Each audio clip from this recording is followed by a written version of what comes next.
ఓం నమ శివాయ. శివానంద లహరి రోజుకో శ్లోకంలో 81వ శ్లోకంలో మనం జీవన ముక్తి గురించి ఆదిశంకరాచార్యుల వారు చక్కగా వివరించారు. అంటే చనిపోయిన తర్వాత వచ్చే ముక్తి ఎవరు చూస్తున్నారు?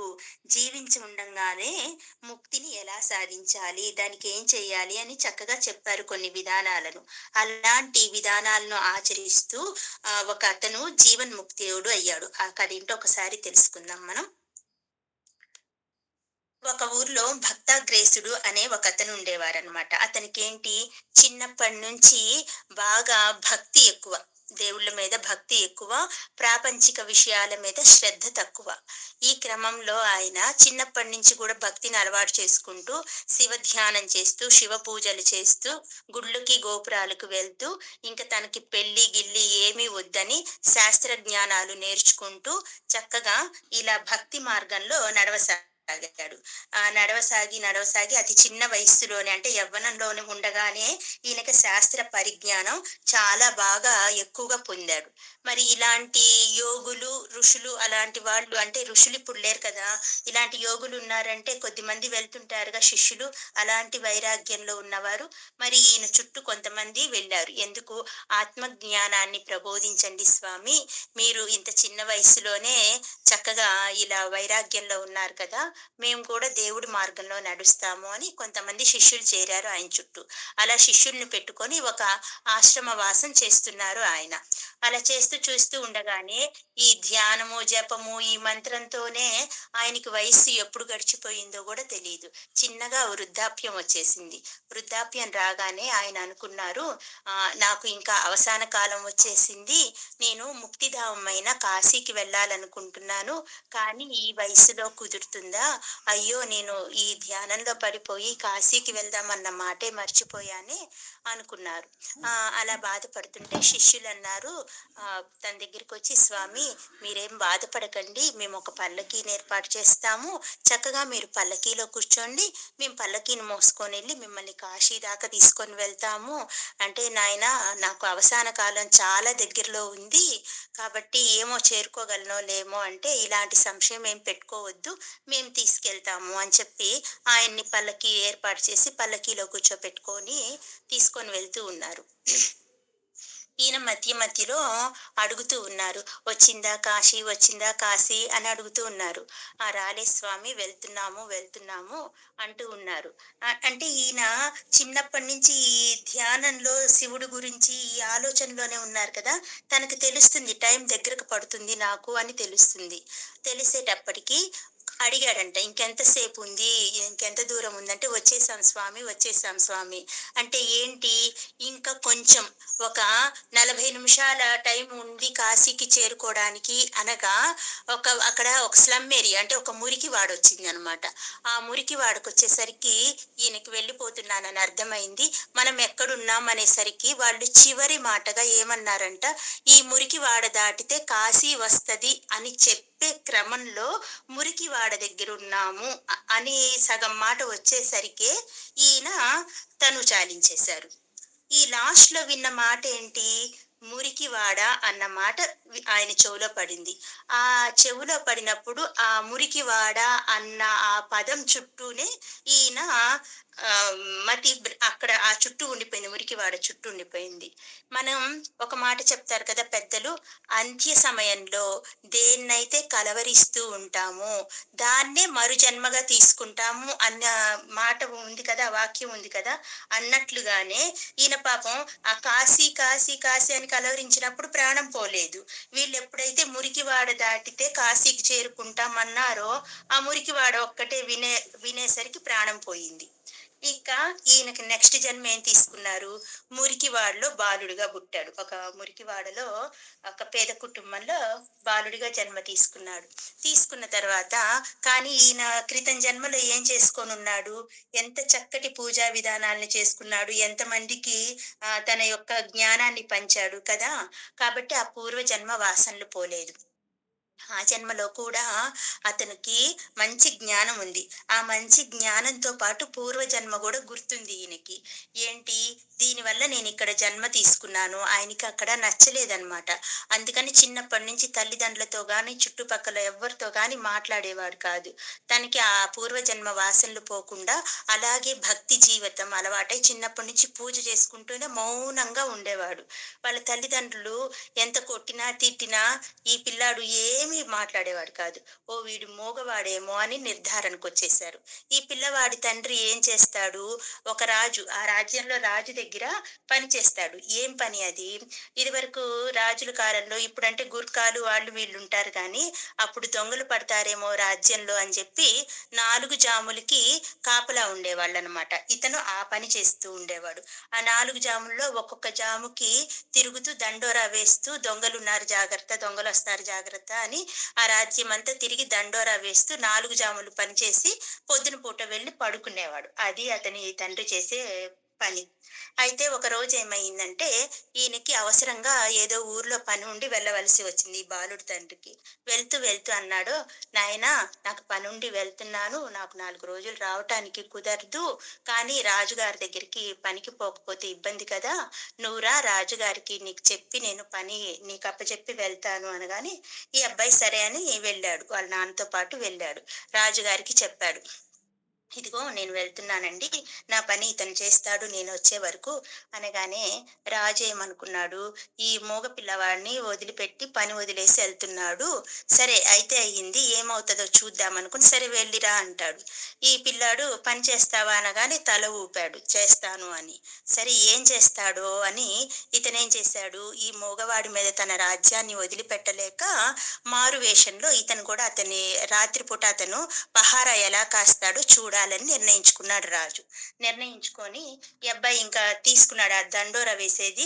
దండోరా వేసి చాటింపు చెప్పేటప్పుడు ఏం మాట్లాడతాడు ఈ మోగవాడు వినాలని కోరిక ఇతనికి.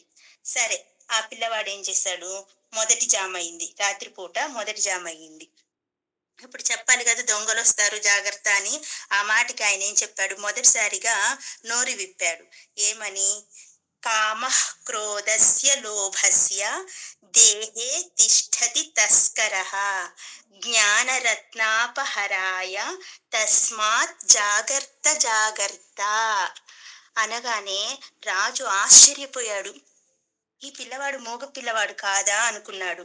ఎంత గొప్ప మాట చెప్పాడు ఈ పిల్లాడు అనుకున్నాడు. ఏంటి దీని అర్థము? కామము, క్రోధము, లోభము, మదము, మోహము, మాత్సర్యము అనే అరిషడ్వర్గాలు మనలోని జ్ఞానం అనే విలువైన రత్నాలని దొంగలించడానికి మన దేహంలో దొంగల వలె ఉన్నారు. కావున ఓ మానవులారా, సావధానులై ఉండండి. తస్మాత్ జాగర్త జాగర్త అని దండోరా వేశాడు. అబ్బా! రాజుకొక్కసారిగా మతి భ్రమించింది. మొదటిసారిగా మాట్లాడాడు. ఆ మాట్లాడిన మాట కూడా ఎంత గొప్పగా ఉంది అని చెప్పి ఈ పిల్లోడు ఈ పిల్లోడు మూగవాడు కాదు, జీవనముక్తుడు అని చెప్పి ఇంకా ఇతనికి ఇంకా ఆసక్తి వచ్చింది. సరే, ఇతని వెనకాలే తిరగాలి. రెండవ జాములో ఏం చేస్తాడో చూద్దాం అనుకున్నాడు. తర్వాత మళ్ళీ ఒకటో జాము ఈ దండోరా వేసొచ్చి కొద్దిసేపు విశ్రాంతి తీసుకున్నాడు. విశ్రాంతి తీసుకొని రెండో జాము కాలమైంది. ఆ రెండో జాములో డప్పు కొట్టుకుంటూ ఏం తిరిగాడు, జన్మ దుఃఖం, జరా దుఃఖం, జాయా దుఃఖం, పునః పునః సంసార సాగరం దుఃఖం తస్మాత్ జాగర్త జాగర్త. ఈ రెండో జాములో ఈ మాట చెప్పాడు. ఇది విని ఇంకా ఆశ్చర్యపోయాడు ఆ రాజుగారు. దీని అర్థం ఏంటి? ఈ జన్మ, జర అంటే వృద్ధాప్యం, ఈ ఈ జన్మ, ముసలితనం, భార్య, సంసారం అన్నీ దుఃఖభరితమైనవే. ఇవి మళ్ళీ మళ్ళీ వస్తూనే ఉంటాయి. కావున ఓ మానవులారా, సావధానులై ఉండండి. తస్మాత్ జాగర్త జాగర్త అని చెప్పాడు. ఇంకంతే, ఇంత మంచి మాట చెప్పాడు. రెండోది, వయసులో చూస్తే ఇంత చిన్న పిల్లవాడు ఇంత చక్కగా చెప్తున్నాడు అని మళ్ళీ ఈయన అలాగే ఆ పిల్లాడితో పాటు తిరుగుతూ ఉన్నాడు మారువేషంలో. మరి కొంతసేపు విశ్రాంతి తీసుకున్నారు. మూడో జామయింది. ఆ మూడో జాములో ఏం చెప్తున్నాడు, మాతా నాస్తి పితా నాస్తి, నాస్తి బంధుః సహోదరః, అర్థం నాస్తి, గృహం నాస్తి, తస్మాత్ జాగర్త జాగర్త. ఈ మాటకైతే రాజు అలాగ తన్మయత్వంలో అలా ఉండిపోయాడు. అసలు ఏం రాక, ఏం చెయ్యాలో తెలియక, మనం దేవుణ్ణి చూసినప్పుడు ఎలా తన్మయత్వం పొందుతామో, ఒక అద్భుతాన్ని చూస్తే ఎలా తన్మయత్వాన్ని పొందుతామో, ఇంకా అలా తన్మయత్వంలో ఉండిపోయాడు. దీని అర్థం ఏంటి?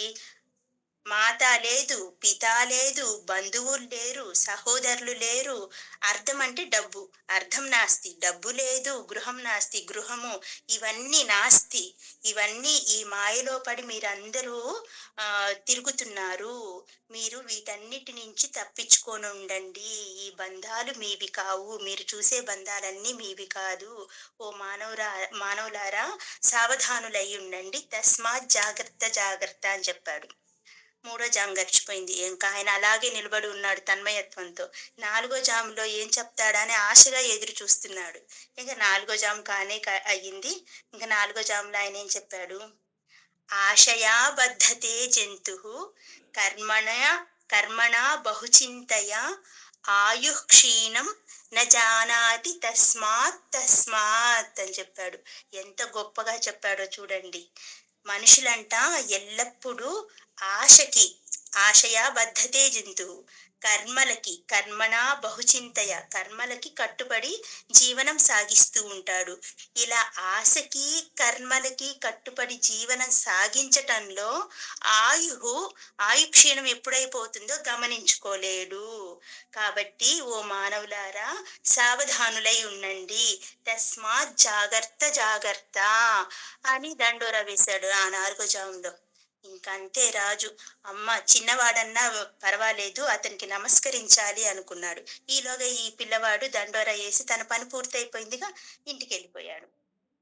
ఇంటికి వెళ్ళిపోయిన తర్వాత మర్నాడు వాళ్ళ తండ్రి వచ్చాడు. రాజుగారి దగ్గరికి వచ్చి, తండ్రి పిల్లాడిని డ్యూటీకి వదిలిపెట్టాడు కదా, మరి అడిగాడు. అడిగితే, నువ్వు వెంటనే నీ కొడుకుని తీసుకొని ఇక్కడికి తీసుకొని రా అంటాడు. ఏంది, ఏమన్నా చేశాడేమో, తప్పు చేశాడేమోనని తండ్రి భయపడుతూ వెళ్ళి ఆ పిల్లోడిని తీసుకొని వచ్చాడు. తీసుకురాగానే రాజుగారు అన్నారు, ఇది నా రాజ్యం, ఇదిగో నీకు ఇక్కడ ఏ పదవి కావాలో చెప్పు, ఆ పదవి నీకు ఇచ్చేస్తాను నేను, చక్కగా పరిపాలన చేసుకో నువ్వు అని చెప్పారు. చెప్పగానే ఆయన ఒక్క నిమిషం అంతా చూశాడు. అంతా చూసి, ఇక్కడ తప్పు చేసిన వారికి శిక్ష విధిస్తారు కదా, ఆ మరణ శిక్ష ఉందా ఇక్కడ ఈ రాజ్యంలో అంటే ఉంది, అలాంటి ద్రోహులు కూడా ఉన్నారు అనగానే, ఆ మరణ శిక్ష నా చేతి మీదుగా చేస్తాను, మీరు ఎవరికైతే మరణ శిక్ష విధిస్తారో వాళ్ళని నేను దండిస్తాను, అంటే శిరశ్ఛేదన నేను చేస్తాను అని చెప్పాడు. చెప్పగానే ఇదేంటి ఇది, చక్కగా మంత్రి పదవి ఉంది, ఇంకేవేవో పదవులు చూపించి కూర్చోనైనా నువ్వు దానికి తగిన వాడివి అని చెప్తే ఈ పదవిని కోరుకున్నాడేంటి అని చెప్పి వీళ్ళ నాన్న కుయ్యో మొర్రో అంటున్నాడు.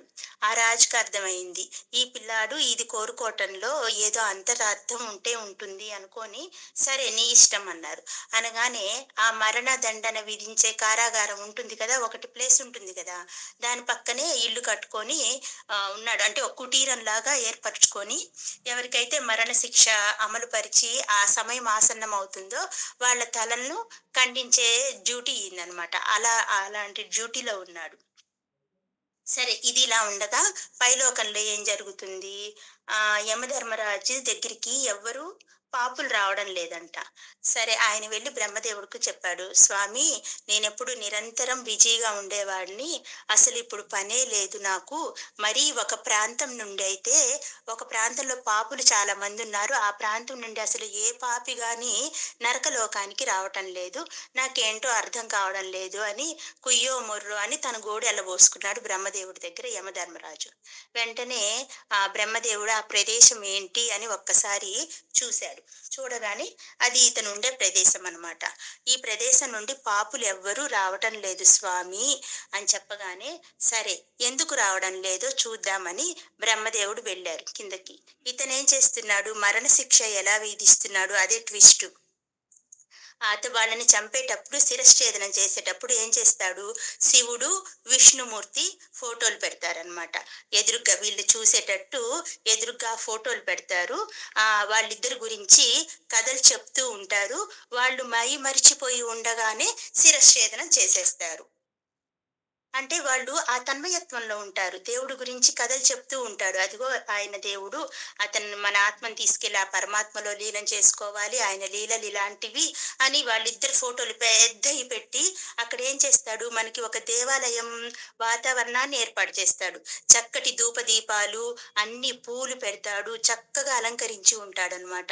ముందు ఆ పరిమళాలకే సగం తన్మయత్వంలోకి వెళ్ళిపోతారు ఈ పాపులందరూ. ఈ శిక్ష పడ్డ వాళ్ళందరూ. ఆ తర్వాత వాళ్ళకేంటి, చక్కటి కథలు చెప్తుంటాడు. తన మాటలతో అలా కథలో లీనమయ్యారు అనగానే వెంటనే శిరశ్ఛేదం చేసేస్తారు.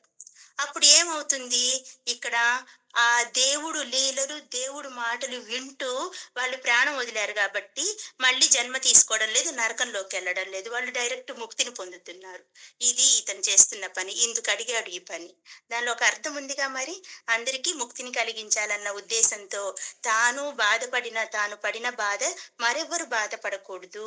నేను అవసాన సమయంలో విన్న మాట ప్రకారం ఈ జన్మ తీసుకొని ఇలా బాధపడుతున్నాను. ఎవరికి ఇలాంటి పరిస్థితి రాకూడదు అని తను ఆ పని చేస్తున్నాడనమాట.